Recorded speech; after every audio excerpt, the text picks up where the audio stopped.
Kagulat World. Ito na ang kwento ng isa na namang matinding shockwave na idinulot ni Alexandra Ala hindi lang sa tennis circuit kundi direkta sa puso ng Spanish tennis establishment. Matatandaan na matagal nang nakabase at nagsasanay si Ala sa Spain, kaya't ang bawat laban niya sa teritoryo ng mga Kastila ay may karagdagang pressure at simbolismo. Ang pagkatalo sa sarili mong bansa sa kamay ng isang Asyano ay isang matinding blow sa pride ng kanilang local talent. At yan mismo ang nangyari nang harapin niya si Lucia Cortez Yorca sa ITF WD5 Yekla. Hindi ito basta-bastang panalo. Ito ay isang leksyon na ipinukol niya sa isang promising Spanish talent gamit ang precision at power na tila matagal nang hinahasa para sa mas malalaking digmaan. Si Lucia Cortez Yorca ay kilala sa Spanish circuit, may sapat na karanasan sa ITF Tour at naglalaro sa kanyang home court na may inaasahang home court advantage. Inaasahan ng mga lokal na manunood na magiging matibay ang depensa at magagamit ni Yorca ang familiarity niya sa court condition. Ngunit sa halip na mahirapan, nagpakita si Ala ng isang clinical performance. Mula sa unang serve hanggang sa huling point, ang ipinakita ni Ala ay isang masterclass sa aggression at consistency.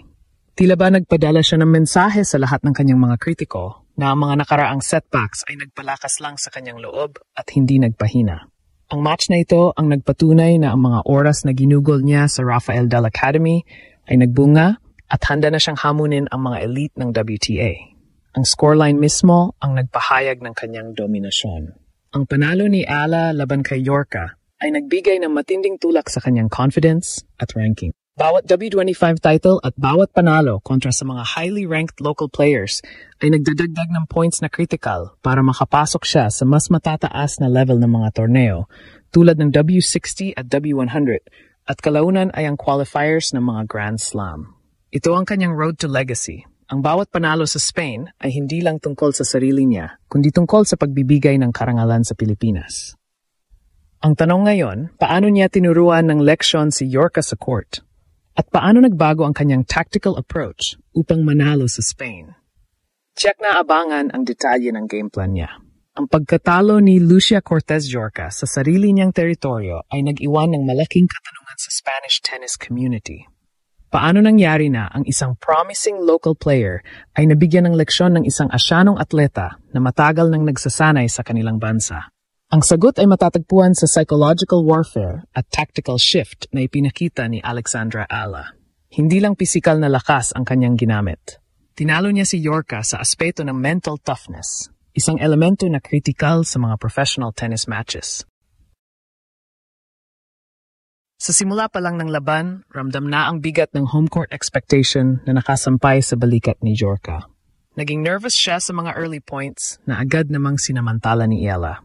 Ang unang ilang games ay nagbigay ng tone sa buong match. Sa halip na maglaro ng may pag-iingat, nagpakita si Ala ng calculated aggression. Ang kanyang serve ay naging mas precise at powerful. Ginagamit niya ang kick serve upang itulak si Yorca palayo sa baseline. At sinundan ito ng powerful forehand na kadalasang unreturnable. Ang bilis ng kanyang pag-atake ay tila nagulat kay Yorca na hindi na nakahanap ng tamang rhythm para sa kanyang sariling opensa. Ang key sa pagdurog ni Ala kay Yorca ay ang kanyang consistency at ang kanyang kakayahang manatili sa game plan sa kabila ng ilang break points na hinabol ng Kastila. Alam ni Ala na clay court ang venue at ang mga Kastila ay kilala sa grinding defense at patience. Kaya, ang kanyang naging counter-strategy ay ang kombinasyon ng heavy topspin at drop shots. Ang mga topspin shots niya ay nagpapahirap kay Yorca na tamaan ang bola sa comfort zone niya.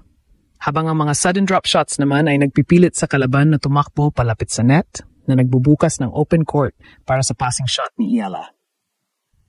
Ang taktikal na dominasyon na ito ay nagresulta sa momentum na hindi na binitawan ni Ala. Ang bawat unforced error ni Yorca ay tila nagpapabigat sa kanyang kalooban, habang ang bawat winner ni Ala ay nagpapataas naman ng confidence ng Pinay. Hindi lang niya tinalo ang skill ni Yorca, tinalo niya rin ang morale nito.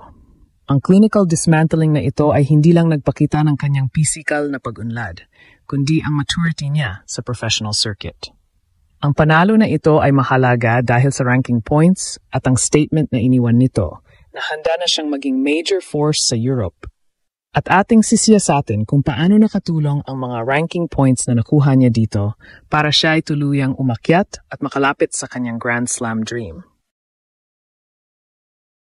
At bakit critical ang mga ganitong klase ng statement victories sa kanyang karera? Ang panalo ni Alexandra Ala kontra kay Lucia Cortez Yorca ay hindi lamang isang simpleng tagumpay sa court. Ito ay isang calculated step patungo sa kanyang ultimate WTA and Grand Slam goal. Para sa isang young professional na naglayong umakyat sa elite ranks ng tennis, bawat panalo sa mga lower tier na torneo tulad ng ITF W25 ay mahalaga. Ito ang mga building blocks na nagbibigay ng kinakailangang ranking points upang makapasok siya sa mas prestihiyosong mga tournament at makaharap ang mas matitinding kalaban. Ang panalo sa Yekla ay nagbigay ng kumpirmasyon na handa na siyang umakyat ng level. Ang pagiging dominant ni Ala sa sarili niyang training ground, ang Spain, ay may dalawang critical psychological impact. Una, nagpapadala ito ng matinding mensahe sa international tennis community na ang kanyang training sa Rafael Nadal Academy ay nagpapahusay sa kanya sa matatag at consistent na paraan. Ipinapakita niya na kaya niyang talunin ang mga native Spanish players sa kanilang preferred surface at conditions. Ito ay nagpapataas ng kanyang reputation bilang isang kalaban na dapat katakutan. Pangalawa, pinapatibay nito ang kanyang self-belief. Ang confidence na nakuha niya sa dominant win na ito ay magdadala sa kanya sa mga susunod na laban, lalo na kapag humaharap na siya sa mga higher-ranked players sa mga major tournaments. Ang mga ranking points na nakuha niya mula sa mga ganitong deep runs sa W25 ay nagpapalapit sa kanyang long-term objective, ang pumasok sa top 100 ng WTA. Ang magic number na ito ay ang gateway para automatiko siyang makapasok sa main draw ng lahat ng Grand Slam tournaments, tulad ng Australian Open, French Open, Wimbledon, at US Open. Ang pag-alis sa qualifying rounds ay nagbibigay ng huge advantage sa isang atleta,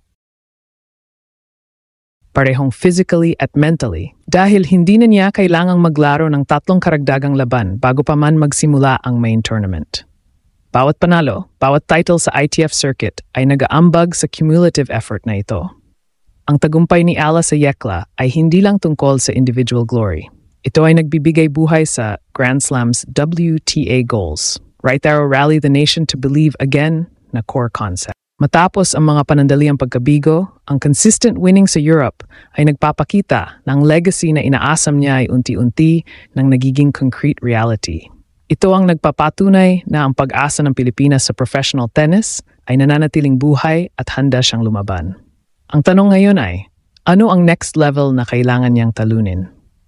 At paano magiging catalyst ang kanyang success sa ITF para magkaroon tayo ng genuine hope na magkakaroon ng Pinoy na Grand Slam winner?